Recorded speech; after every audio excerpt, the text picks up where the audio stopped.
What is up, Tube users, and welcome back to another episode of the Gaming Challenge Chronicles.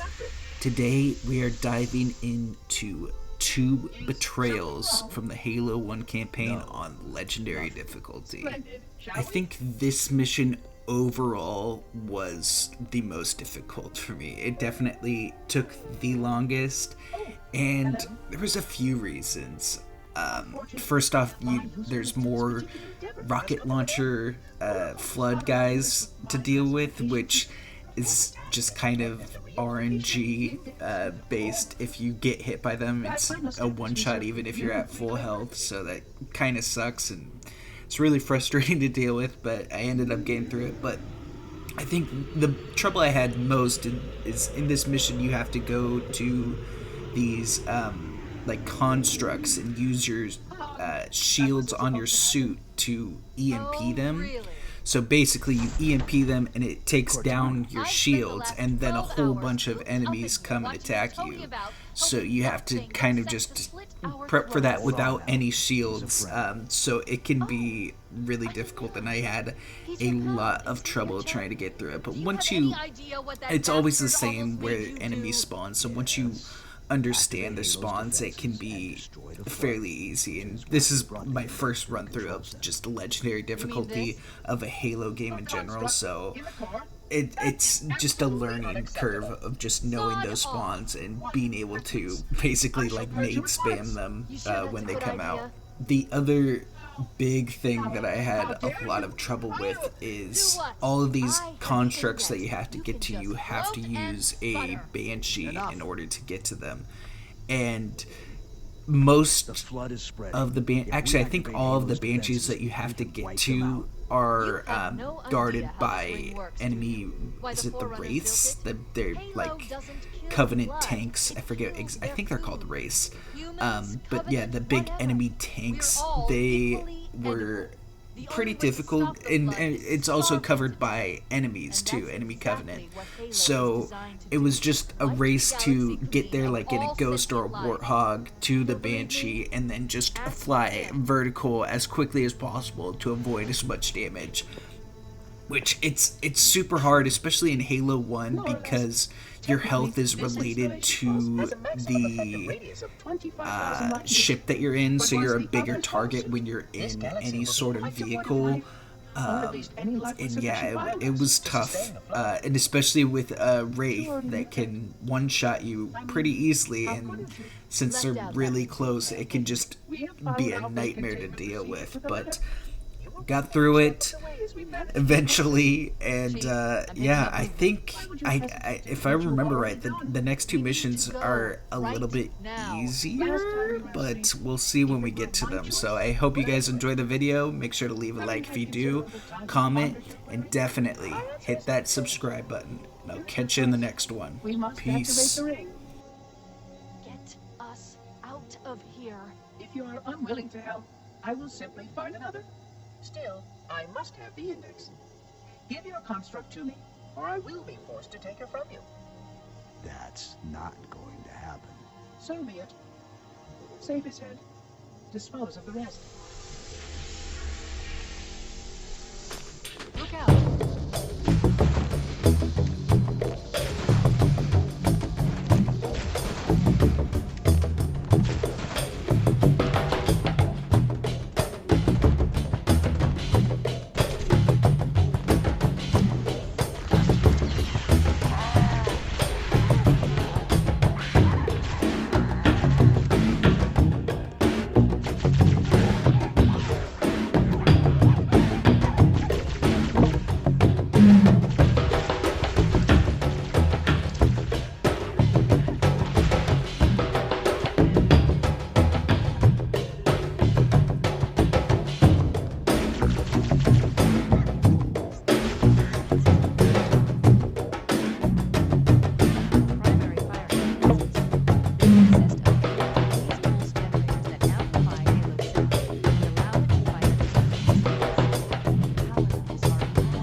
Let's find a ride and get to the captain.